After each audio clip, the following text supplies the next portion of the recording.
Mic மோகன் என்று அழைக்கப்படும் நடிகர் மோகன் 80s கிட்ஸ்களுக்கு பிடித்த நடிகர்களில் ஒருவராக இருந்தார் நடிகர் மோகன். ரஜினிகாந்த், கமல்ஹாசன் ஆகியோருக்கு போட்டியாக சிம்ம சொப்பனமாக தன்னை தமிழ் சினிமாவில் நிலைநிறுத்திக் கொண்டார் மோகன். இவரது தொடர் வெற்றியை பார்த்து மிரண்ட அப்போதைய உச்ச நட்சத்திரங்கள் தூக்கத்தை தொலைத்தார்கள்.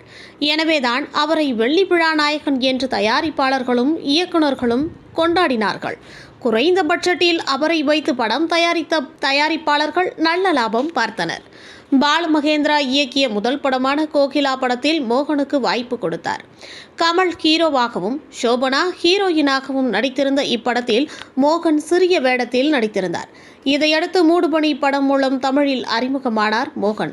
நடிகர் மோகனின் வெற்றிக்கு இளையராஜாவின் பாடல்களும் உறுதுணையாக இருந்தது என்றால் அது மிகையல்ல.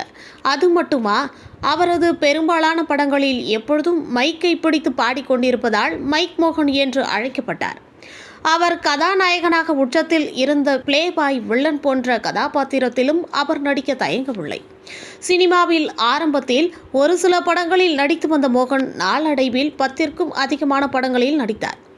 இவ்வளவு ஏன், ஒரு வருடத்தில் 14 படங்களில் நடித்து அந்த 14 படங்களும் ஹிட் கொடுத்த ஒரே ஹீரோ அது மைக் மோகன் தான்.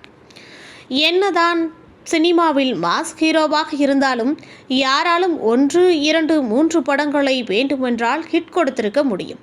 ஆனால் 14 படங்களையும், அதுவும் வரிசையாக எல்லா படங்களையும் ஹிட் கொடுப்பது எல்லாம் கொஞ்சம் கஷ்டமான ஒன்றுதான்.